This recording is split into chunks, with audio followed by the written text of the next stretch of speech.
Now, a few other Total Life Cleanse, daily routine hygienic practices that I'd like to recommend would be, number one, nasal rinsing, or also known as neti pot. Number two, tongue scraping. And number three, a wonderful activity called foot rolling. Now, nasal rinsing purifies the sinuses, the nasal passages of bacteria and viruses, and just debris. It opens what is called the nadis to the brain and clarifies the mind.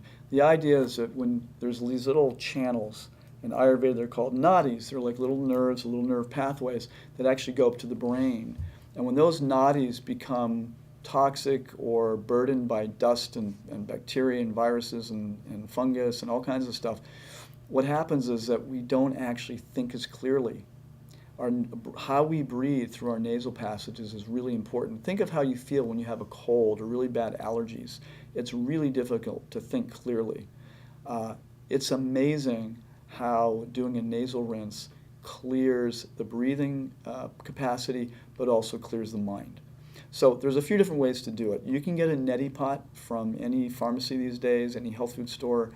They often comes with little salt packages. You put that amount of salt in it, a little warm water, make sure it's filtered water, and you can do the neti pot.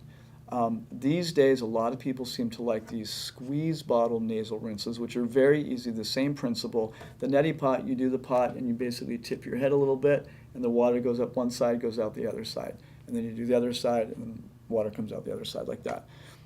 The squeeze rinses are a little easier because you just have to squeeze them. The water goes right up and down. You don't have to tilt your head at all. And they seem to be a little bit easier. So I really recommend it for both breathing, for anybody who has allergies, breathing problems, tendency towards colds and flus and viruses in the winter. It's very good for the immune system, very good for the breath, and will honestly help you think more clearly. Tongue scraping, what is that? Tongue scraping, a lot of people brush their tongue, which is nice, but you know, the villi or the taste buds actually go in that direction. So when you brush that way, you're literally wearing down your taste buds. It's not a good idea to do on a regular basis. And you will find that if you just get this very simple, inexpensive, usually metallic, now they make them in plastic, I like the metal ones a little better, tongue scraper, you basically just take it and you slide from the back of your mouth to the front first thing in the morning, and you will see all the nice coating that your body has created over the night, during the night, and you will release that.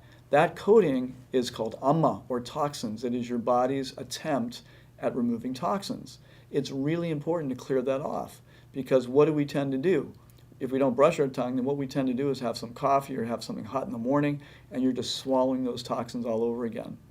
Now, the tongue is also very interesting, because the tongue is a map of the body. By looking at your tongue every day and seeing what part of the tongue has the most coating on it, it can actually give you an indication of where the toxins are in your body. So for instance, the tip of the tongue is the upper part of the body, which are the lungs and the heart. The middle part of the tongue is the stomach, and the sides is the spleen and the liver. The back of the tongue and the way back is the lower part of the body. That's the intestines and the kidneys.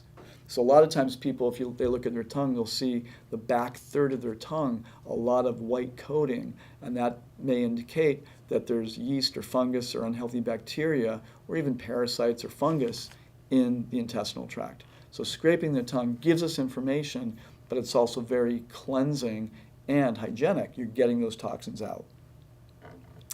Now, foot rolling. I love foot rolling. You can go to almost any health food store and get a little foot roller. They're about this big. I like the ones that are sort of fatter in the middle, and then they get thin, and they have little rubber ends on the end there. Foot rolling stimulates important reflex points on the body. It removes energetic stagnations and crystals, acidic crystals in the feet.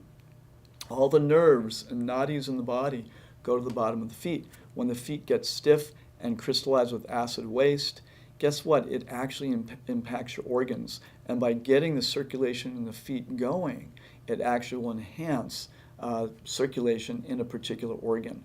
I learned this when I lived in India many years ago.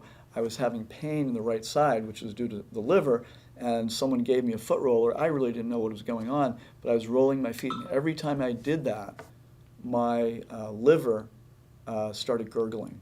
So rolling your feet every morning, once a day, in the morning, once a time at night, is a great thing.